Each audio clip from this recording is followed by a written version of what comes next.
This episode of the Slipcast is brought to you by the Iron Bean Coffee Company. Iron Bean Coffee Company is a premium, small batch, roast to order, veteran owned coffee company located in Perrysburg, Ohio. They are fair trade certified, USD organic, and integrity is their core value to do the right thing even when no one is looking. Their coffee beans are high quality, directly from far off lands such as in Indonesia, Peru, Brazil, Uganda, and much, much more. Coffee, all coffees are available, well, some, excuse me, some coffees available K Cup, gift cards available for the holiday season, and of course, free shipping over $50. Be sure to hit them up at ironbeancoffee.com to place your order or find out more information about them. And that is Iron Bean Coffee Company, who are America's local coffee roaster.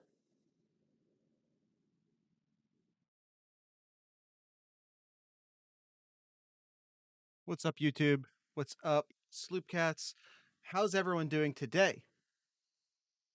Kyle, we got, man, season's, the season's not over. Season feels like it's over, but, man, we're just getting into the silly season here. We got National Signing Day coming up. Don't you guys go quitting on us. We're still here. We're still pumping out the good stuff.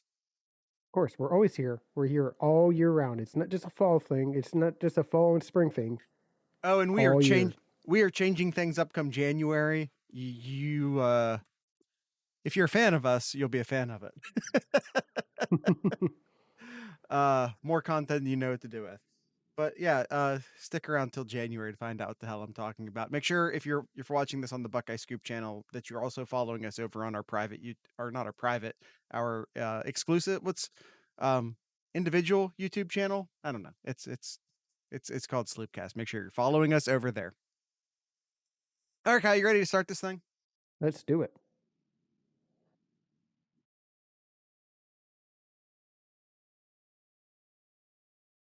We've got barbecue back here. You're all invited. Welcome to the Sleepcast. How are you doing today, Kyle? Doing all right. How are you doing today, Jared? You know, there's a lot happening. There's a lot happening. Some of it good, some of it bad. Some of it we've already covered. We're officially in like that season where there's a lot happening. There's a lot happening. A lot happening on the recruiting front. We talked on our last episode about coaching changes, defensive coordinator coming in. We don't necessarily know who's going out at this point. And just rumors flying around everywhere. It's that season. We're in that season, Kyle. Yeah. Yep, a lot of news coming up. And then, of course, we're going to be breaking down our preview of the early signing day, which is this Wednesday. So we'll also be recording our next episode for Thursday's episode. We'll be covering all of the early signing day news as well. But let's go ahead and get right into the news here. And speaking of the early recruiting here, Tegra, one of the best recruits that Ohio State has currently verbally committed. Yep. Has said that he will not enroll early, and I think the way he worded it on social media gave many Buckeye fans a little bit of a heart attack there. He says here, I, Tegra, will not be attending the Ohio State University early and will finish up my reigning semester at Lakota West. First and foremost, I'm happy for him. Do that. If you want to, I hate that it's almost expected at this point that these kids give up the last part of their senior year, and now you have kids enrolling early and yada yada yada. And I get it. I do. I really, really get it. But I'm happy that he's making that decision for himself. And I don't know, that's the end of that. That's the end of that thought. Yep. Tyrek Smith heading to the Senior Bowl, and I believe that's number 2 or 3 for Ohio State in the Senior Bowl. Yeah, and we should consider that that's the official announcement. Tyrek Smith moving on to the NFL. I don't necessarily think that was a question in a lot of people's minds. But with, 2020 not counting and everything else, like, it seems like there's a lot of things in question as far as players coming back, not coming back, and a lot more uncertainty in that area than there was in years past. Again, just because of all of it, right? Just because of all of it. So yeah, there's our official notice. Tyrek Smith on his way out. Ohio State not hurting for young tight ends, I would say. Or, excuse me, defensive ends. So it is what it is. We move forward. I think Tyrek Smith underappreciated by a lot of Ohio State fans. I think he's a lot. I think both he and Harrison, I think, didn't have the best defenses to play in, and I feel like their skills are underappreciated in many ways by Ohio State fans. Yeah, yeah. I think he'll be. I think he'll get a. I think whoever picks him up in this year's draft will get a solid defensive end to put on their roster. He'll have a solid career. Absolutely. Yep. Moving on to the transfer portal here. The transfer portal giveth us, and the transfer portal taketh us away. And Yep. And that goes without saying that with Ryan Watts. Yeah.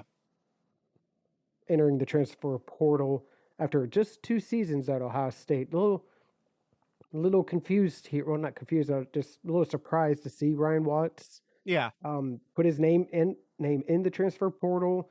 I think he had a decent shot at getting a lot of playable time, but I mean, we've seen a lot of the younger folks really right. Yeah. Get snaps. Did you freeze up on me there? Sorry. Yeah. Yeah. No. A lot of we've seen more snaps being distributed to like his classmates. Cavazos, as an example. Cam Martinez, an example. Two people who he came into the class with, currently getting more snaps than him. We obviously see Denzel Burke, who I think got more snaps at cornerback than anyone this year. And then, we again sort of talking about with Tyrek Smith, how 2020 has really thrown a lot of it's hard to say who's coming and who's going, because like both Cam Brown and Sevyn Banks in theory could come back. I don't know who will come back. I don't necessarily know who can improve and who Ohio State would actually want in all of that, right? Like it's all up in the air as far as the corners go. And maybe Ryan Watts knows something we don't know as far as how he feel like he's stacking up against the younger guys on the team. We didn't necessarily see a ton of snaps going to Jordan Hancock and Ja'Kalen Johnson, but maybe he feels like he knows where he is stacking up against them, or maybe it's just frustration or whatever the situation is. I think Ohio State does have a lot of young corner talent, and I don't think that this class coming in, which we're going to talk about here in a few minutes, is too short on cornerback talent either. So I don't. Maybe Ryan Watts just feels like it's time to move on. But yeah, you'd like to see a guy maybe give himself more than 2 years to figure it out. But that's the situation we're in right now. Yeah, I think to me I think that was the biggest thing. You got redshirted your first year, okay, and then didn't get as much play time as you were hoping to in the second year. Yeah, I kind of hope that he would give it another year to see how things go, but completely understand. Wish him the best of luck to wherever he decides to go here. Yeah. All right, Jared. So let's get right into it with the early signing date, our preview or our December mock draft, as we put together here. So let's mock class. I do it all the time. I do it all the time. Yes. Don't worry about it. Yeah. The mock class. Yes, the mock class. So let's go ahead and start it off with all the current verbal commits, Jared. And they are defensive backs, Terrence Brooks, Jair Brown, Ryan Turner, and I guess you could put in Kai Stokes in there as well too. Linebackers C.J. Higgs, Gabe Powers. Offensive tackles Tegra Chabola. Yep. Chabola. George Fitzpatrick. Running back. Avery Henry. Don't forget about Avery Henry at Way offensive down there. tackle. Yep, Avery Henry. Thank you. Running back Dallin Hayden. Tight end Bennett Christian. And wide receivers. Oh boy, a lot of wide receivers. Caleb Burton, Caleb Brown, Koja Antwi, Kyan Grays, and Kenyatta Jackson. Kenyatta Jackson at defensive end. Yes. It's a really nice class so far. I think in many ways it's people are maybe feeling like it's a disappointing class only because there was a point in time, and that point in time really wasn't even that long ago, where we felt like this was going to be like the best recruiting class ever, right? It seems like we say that every year. Yeah, but this one early on really felt like it. Like this really felt like a historic recruiting class in the making. Quinn Ewers reclassified. So that obviously you have the number one player in the country in the recruiting class, and then you don't. Mm-hmm. So that obviously hurt the 2022 class here. Then they lost a top 10 overall cornerback, and like that, Florida kid's gonna Florida kid. That's all I'm gonna say about that. You get an early recruitment from a Florida defensive back. You take that recruitment and you hold your breath the entire time, and this time it didn't work out. Yep. Then you have a situation where Ohio State was absolutely 100% getting Zion Branch, who's one of the best safeties in this class. Zion and his brother Zach, who's in the 2023 class, they were in. Like, I know they never officially publicly committed, but when I tell you that they were in, they were in. All right, they were in this class. But I think both of them wanted to go to USC, but just saw USC for what it was and, weren't going to put their future in the hands of USC. Mm-hmm. And then the situation at USC changed. And, they got enough hope from the current coaching staff that is now being put in place at USC that there was enough hope and enough whatever to give them the confidence to go there. So they did what they wanted to do, but didn't feel like they could do, which was go to USC. So that hurt. Xavier Nwankpa surprises a lot of people, has committed to Iowa. Maybe Iowa looked just good enough this year to convince him to stay home, be a hometown hero, and do that thing. Become that guy for Iowa, who is, he's one of the best, especially from a skill position standpoint, one of the best players to commit to Iowa in a very, very, very long time.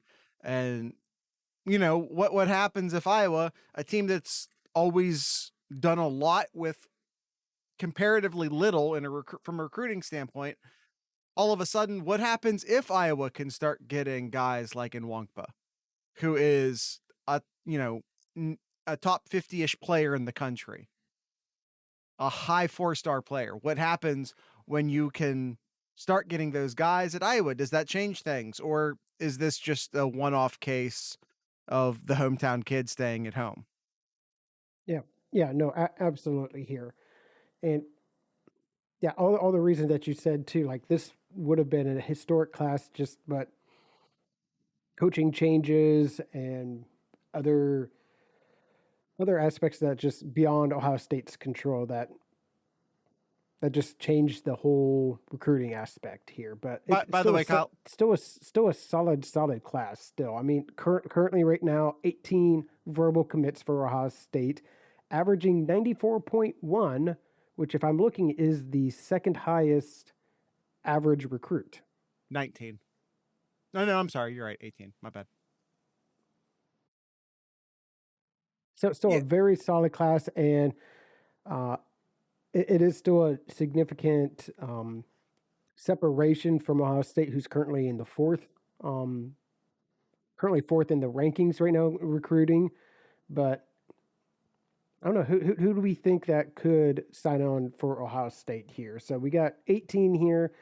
Maybe we can get about four or five ish recruits coming in here. So who do we have on our mock uh, class? About said draft again, our mock class. Real quick, did you mention, because I realized the formatting I put in the notes might have been slightly confusing. Also, yeah. Did you? Thank you. Yeah, this is my fault. I did not. Yep, apologize. So also Devin Brown and Styles as well. Both committed too. Yeah. And like Sonny Styles was already committed, but reclassifies obviously. 2023 kid reclassifies the 2022. Pickerington Central kid was in many ways, in many thoughts, a big win for Ohio State, despite the fact that he's a Central Ohio kid, because like his brother plays for Notre Dame, and Notre Dame's going to be in on a lot of Ohio kids from now to the near future, right? So it is, yeah, because I was looking real briefly at the state rankings here. So I was looking at Ohio. I'm like, okay, let's see how Ohio State's doing. 1 and 2 with CJ and Sony. Okay. But then number 3 and 4, Penn State. And then 5 and 6, Ohio State. And then 7, Notre Dame. 8, Ohio State. 9, Clemson. And then 10, Indiana. Yeah, and that number 7 to Notre Dame really hurts with Emile Wagner. That's a guy that we had in many early iterations of this recruiting class. And but Blake Miller going to Clemson also hurt, because like Ohio State, I think missed in many ways. As we take a look at this recruiting class, obviously like a lot of things went wrong. We talked about a quarterback who reclassifies, and a cornerback who decommitted, and a pair of safeties who like we had in the class for a very long time and then aren't anymore. But if you look at this class, what really hurts, if you look at earlier iterations of this recruiting mock class, I almost said mock draft, Kyle. I almost did it that time. Mock class, what you will really see as far as missed opportunities are along the offensive line. Yeah, no, absolutely. And that seems to be a hit or miss thing throughout the past decade here. There's always been I don't think Ohio State has always had a solid. They've always had good classes with offensive tackles, but never like an elite recruiting class with offensive tackles. We always seem to have good ones here and there, and they seem to develop really well. Yeah, but always seem to be missing these offensive linemen, especially ones in state that just Ohio State cannot keep in state. Yeah, and whenever they've missed on big players in the state, they've been offensive linemen. That is what it is. That's the facts. Like it really is. One thing I like about this offense, just real quick, Kyle, like Kenyatta Goodwin was a guy that I feel like Ohio State should have had in this class. Ryan Baer, an Ohio kid who goes to Clemson, someone Ohio State should have had in this class. Cam Dewberry, a guy that Ohio State was in on the conversation with Cam Dewberry for a real long time, kid out of Texas, does not work out in this class. Doesn't even make the top 3 in the end, which is shocking. Emile Wagner, we already talked about. A lot of missed opportunities. I think Addison Nichols was a guy who a lot of people were really, really confident about. Tyler Brooker may have always been a bit of a more of a want, more of a may have been a bit of a pipe dream all along, but definitely someone we were keeping our eye on. And once again, where if you look at Ohio State's class, the disappointments in large part have come across the offensive line, which again, as Kyle pointed out, feels like a recurring theme. Yeah, no, absolutely. Here, I'm really happy to see how well they've recruited from the linebackers, because that's probably the biggest miss Ohio State's had in the past decade overall has been the linebackers. Yeah, and you got and you got the two top linebackers in your not just in the state but in the country too. Number 2 overall for CJ Hicks, number 6 overall in Gabe Powers. Yeah, great pickups there. So, Well, but I do want to point out, Kyle, that it is a possibility. Gabe Powers might be a defensive end. I'm just tossing that out there. Gabe Powers might be a defensive end, but also along those same lines, Sonny Styles might be a linebacker. yes. So, you know what I mean? Like Sonny Styles is either going to be an undersized linebacker or a really, I mean, he's 6'4", 215, and he is right now a high school junior. Yeah, Might be absolutely. a little big to play safety. Might be a little big to play safety. So maybe he comes down and plays linebacker. Gabe Powers, 6'4", 230, might be a bit big to be playing linebacker, might move down to defensive end. So, we have some question marks as far as where everyone's fitting exactly. But yeah, it's point is collect talent, right? Especially when they're in state, collect the talent and then figure out how the puzzle pieces fit together later. But, CJ Hicks, that's a dude right there. Like, we want to talk about a linebacker. You want to talk about getting one of the best linebackers who's in the country, who also, by the way, happens to be in Ohio. You get your dude. That's your dude right there. Yep, absolutely. All right, Jared. So we have 18 right now. What are 4 or 5 names you think that Ohio State could get here for this class? And we will reveal those last 4 names after this ad break. I'm a professional. Did you hear me do that, Kyle? I am a professional. All right. The Iron Bean Coffee Company. Iron Bean Coffee Company kind of did the thing, right? Marine, veteran owned, fair trade certified, all those things, right? So we take a look at some of the coffees. Let's talk about some medium roast coffees. We can talk about the cast iron and the ride or die. Those are 2 of my absolute favorite coffees. Originally, this is the cast iron. Was originally roasted by hand in a cast iron skillet, just like all of their coffees were at that time. That is where this one gets its name. It is a medium roast coffee with 100% single origin Honduran Arabica beans. Like all of their beans, USDA certified and fair trade certified. It is a coffee that is smooth, rich, has a full body, low acidity. Main tone is going to be a deep semi-sweet chocolate smoke note balanced with just a hint of a floral. It is sweet balanced coffee with a nice spice note and a slight black pepper and caramel in the roast that turned out a little bit lighter. That's the cast iron. Let's take a look at the ride or die. The ride or die is a gentle yet distinctive version of the classic American breakfast cup, superb when drip brewed and enjoyed black. Roasted and turned with cocoa nibs. Cocoa nibs don't make it into the bag, but that they are roasted with the cocoa nibs.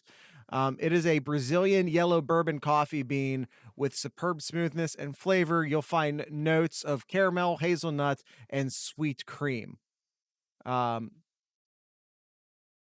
Yeah, those are 2 of my absolute favorite coffees over at ironbeancoffee.com. You can find your favorite coffee, your new favorite coffee over at ironbeancoffee.com. That is Iron Bean Coffee, America's local coffee roaster.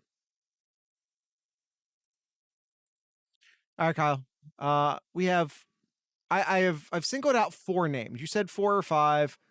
I'm stopping at 4. That's where I'm stopping this, which is not the biggest class.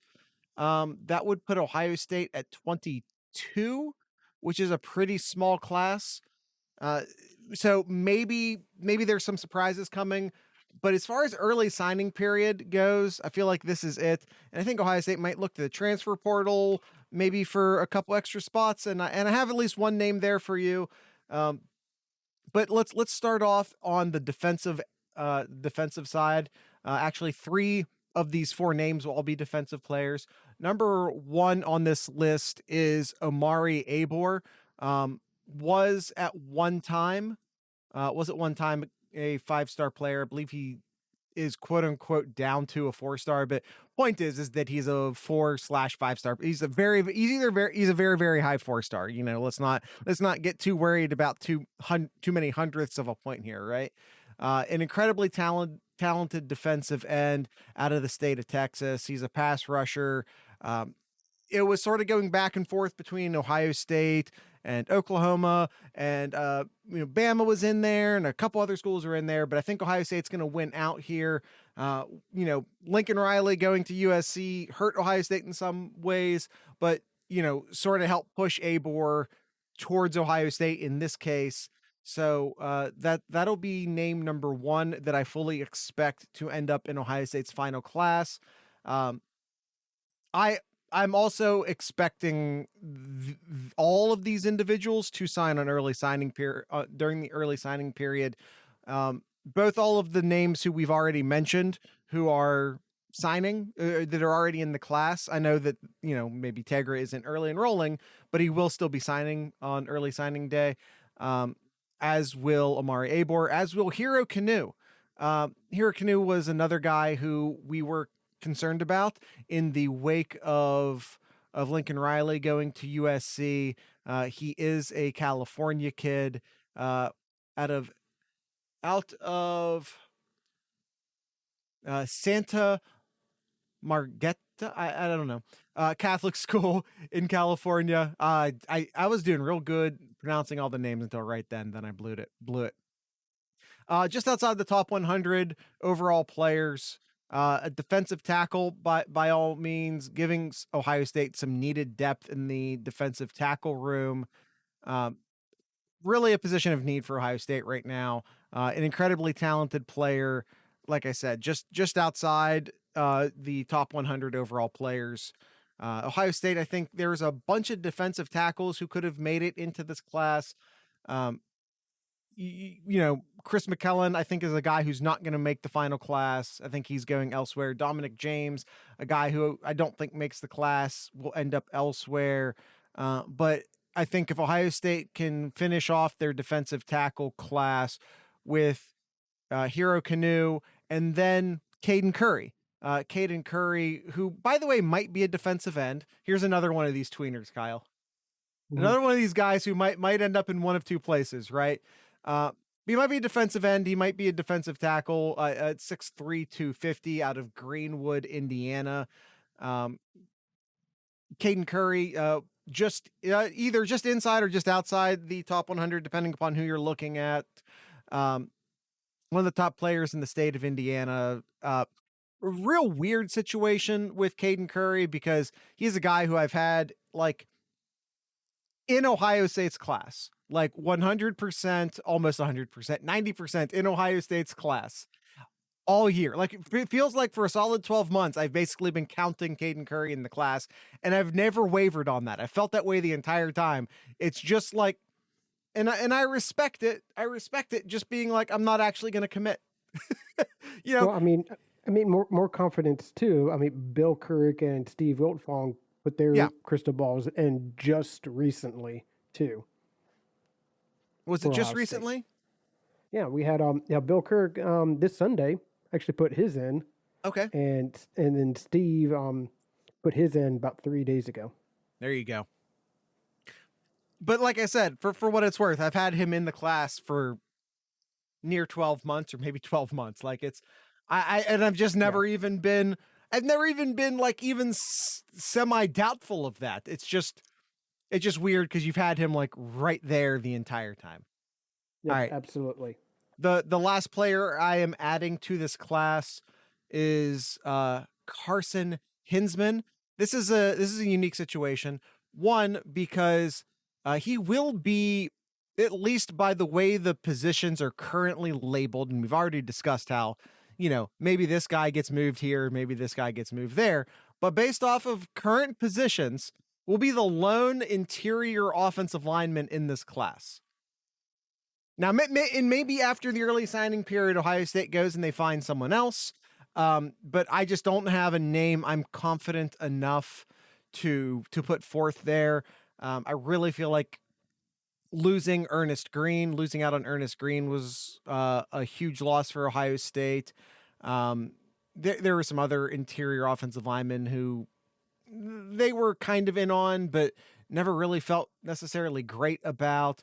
But with if they pick up Carson Hinsman, I think it'll be a huge pickup for them. This is a guy who is, again, just outside the top 100, depending upon which recruiting service you're looking at. And what makes this extra weird, Kyle, despite, on top of all the other weird things I've mentioned, what makes this extra weird is that he's from Wisconsin.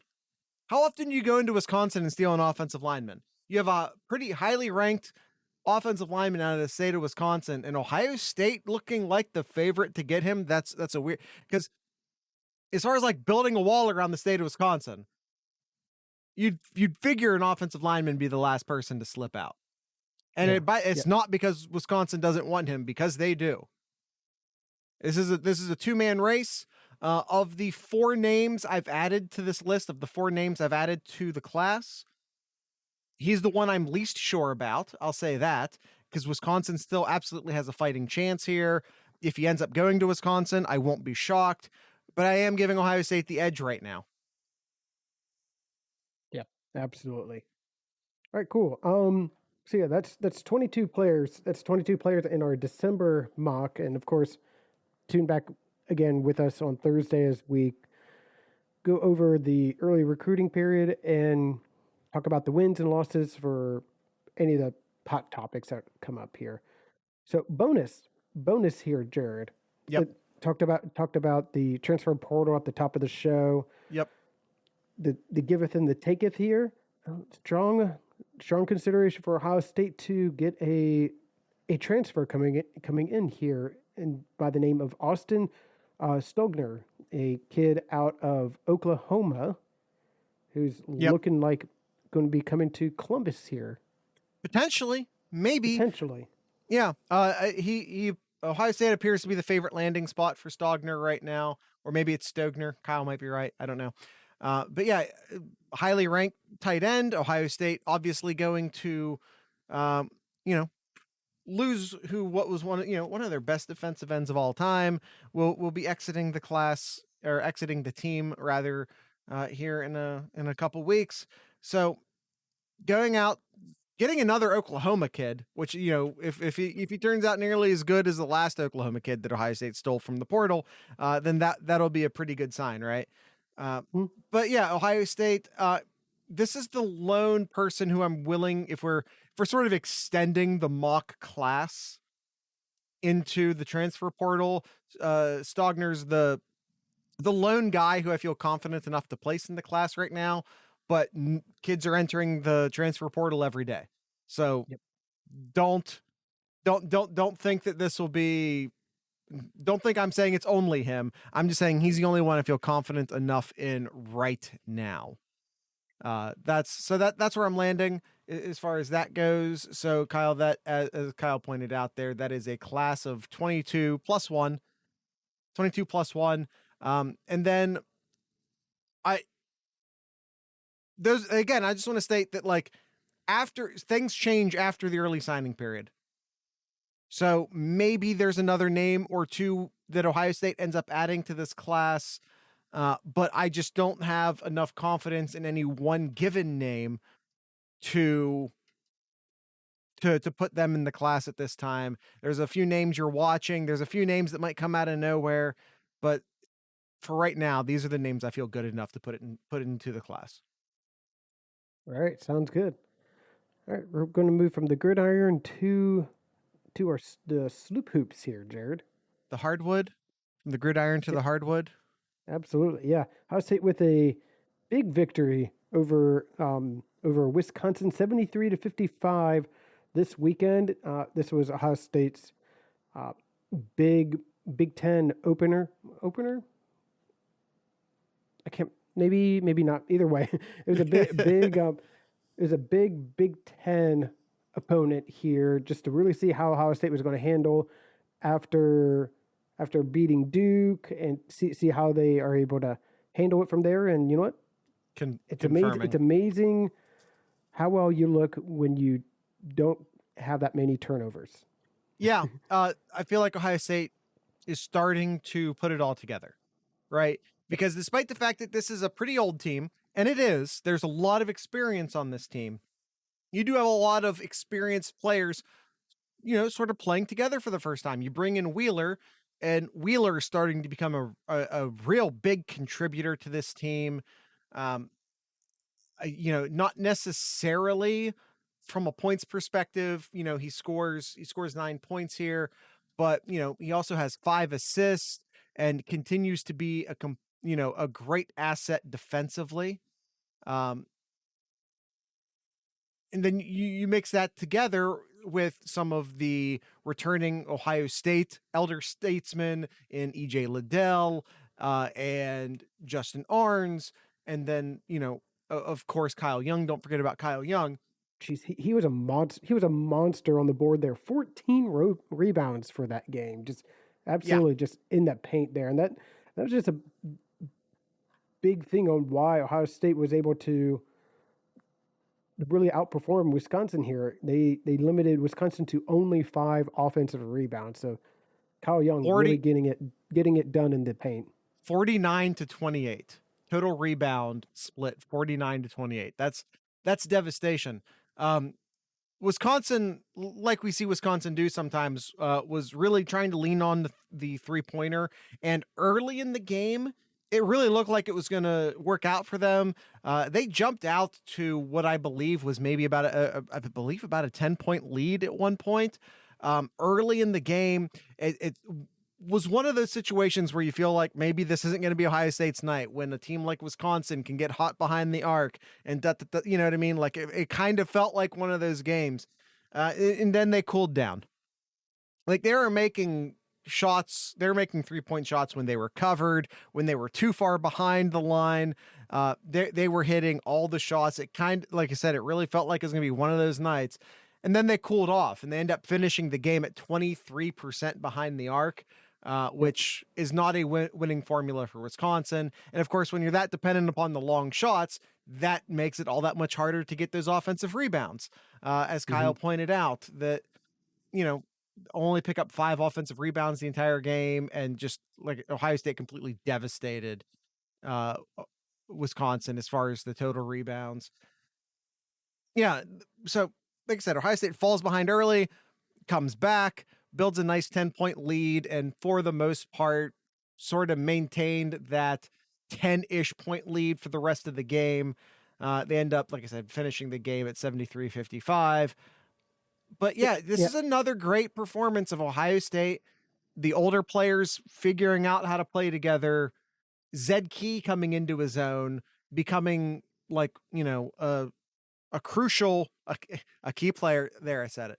A crucial player with the starters on this team, and then the young guys starting to come in, whether it be Branham or Michi, the young guys starting to figure out what their roles are on the team. And Kyle, I know I've said it before, I'll say it again.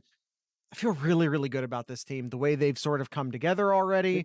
It's amazing how quality wins really rethinks about a team, because the first couple of games there were like, man, this is going to be a long year. This is unless they have something, come up with something quick here. This is going to be a team that's struggling. You know what? Nah, I never lost faith. They're finding ways. They found what's working best for them, and they never lost faith, Kyle. They gotta. What I would like to see from this team is still keep improving on reducing the turnovers. They still had 14 for the game. That's got to come down more, especially when they got Kentucky this Saturday as well. So yeah, man, this December has been very brutal for Ohio State, and you know what? They're taking it all in stride here. They're doing real well with a real tough schedule. The one thing I feel like could really help put Ohio State over the top, as far as, maybe being a team that tries to make a real nice run, is maybe if they can get Brunk going. I think, because Ohio State hasn't had like a true center in a very, very long time. I think Zed Key, who, is doing a real admirable job, but he's not tall enough. I mean, that's just, he's not, but I think he plays tall. you know, if you don't know who Zed Key is, I'm just saying, if you sit down and put an average person in front of, like, well, that's obviously the center, right? Even though he's not really any taller than EJ Liddell, he plays like a big dude. Yeah. So he's doing a great job considering, especially once you get into Big Ten play, he's going to be an undersized center, but that's the role he's playing. And he's also, allowing Zed Key to have that role is freeing up EJ Liddell to not play under the basket and to shoot the ball more. And that's going great. Absolutely. EJ Liddell has absolutely improved his shooting game. He's having a fantastic year so far. If they could get Brunk going and have a true center available to them at times, that would be great. He hasn't caught his, he hasn't caught on yet as far as that goes, but we'll see what happens. Maybe again as the season goes, like Wheeler wasn't gelling with the team right away either, right? And that's fine because he has now, and that's one of the keys to Ohio State playing better is that Wheeler is gelling with the team now and playing with the team now. If they could get Brunk into that same situation and start to bring him along, I think that would be huge for Ohio State. Yep, absolutely. All right, Jared, that is it. That's all. That is today's episode here. That's it. That's all. That's all, Jared. Oh, man, you don't have any Ask Sloopcast? We had one from Zach, but it kind of went along with what we talked about earlier. He asked, "Do you think the 22 class fair in the future with so many guys returning, and then the 23 class?" We'll get into depth about the 23 class in a future episode, maybe even in a week or so, as we sort of start, as the 23 class sort of becomes the current class that we're really taking a look at. I think we'll maybe end up even doing our first mock 23 class. I don't know if we'll get that done in December. That might be an early January thing, so stay tuned for that. Yeah, I think 23 class is something we're going to dive into a little bit further here in the next month or so. Kabuto Kyle does also ask the question. Jim Knowles from West Philadelphia, born and raised, was the playground where he spent most of his days? I cannot speak Jim Knowles' childhood. I don't know. I would assume so. I mean, you know what? I'm just going to say yes. Yes. Mm-hmm. At no point, however, did he move to California. Just saying. At no point did, to my knowledge, did he ever live in Bel Air. All right, Kyle. That's it. That's all we got. I want to encourage everyone. One, be sure to follow us on YouTube. If you're watching this on the Buckeye Scoop YouTube channel, thank you. We won't be posting here anymore effective January 1st. So if you want to continue watching our content, please be sure to go to our YouTube channel. You can search Buckeye Sloopcast, and or probably just Sloopcast might even get you there a little bit better. You can just search Sloopcast and you will find us, I promise. If you can't, just go to youtube.thesloopcast.com and you'll get a link that way. And also there's a nice little title card at the end of this episode, and you can there'll be a link there to click on us. Outside of that, be sure to hop over to our Discord server, come hang out with us, come chat with us. We are streaming games. We streamed both this Wisconsin game and the game against Duke. Those are exclusive to people within our Discord. That's how we can get away with doing that, right? It's not public. And then if you're a part of our Patreon, which you can join, patreon.thesloopcast.com. But if you're a patron of the Sloopcast, not only can you watch along, but you can actually just sort of talk with us. You can talk with us during the game as well. You have voice privileges in the server, and you can talk to us as we as we watch the game. So those are a lot of fun. We call those our social screens. You do, again, have to be part of our Discord server to participate in those. Discord.thesloopcast.com. It's just an app on your phone. If you don't know what Discord is, it's just an app on your phone. That's it. It's just a group chat app. There, I said it right. Kyle, do you have anything in Kyle's corner? Nothing interesting, honestly. Don't care about the Heisman. No. Don't care about false coaching changes that's been rumored around. It's that time of the year. Yeah. With the early recruiting cycle coming around here, just don't believe anything that you hear when it comes to coaching changes at Ohio State. Unless you hear it from us, in which case, go right ahead. That would be my... If we say it, you can believe us. But as far as like random message board Twitter stuff, don't get too worked up about it. Guys, yeah. Ryan Day's not leaving. I mean, he's still traveling. He just got his defensive coordinator for $2 million a year. He's staying, guys and gals. Guys and gals are not, and our guys, our gals, and our non-binary pals. I can tell you this for sure. Ryan Day does not want to become the next coach of the Chicago Bears. It's fine. Now there could be a discussion of, well, should Urban Meyer be at Jacksonville still? Not getting into that. Nope, we're going to end the episode, Jared. So let's go ahead and end us off here. All right. Let's see. Tonight's ending music, Kyle, will be brought to you by an Ohio-based band, a Columbus-based band. On top of that, they are called the Floor Walkers, one of my favorite bands in the area.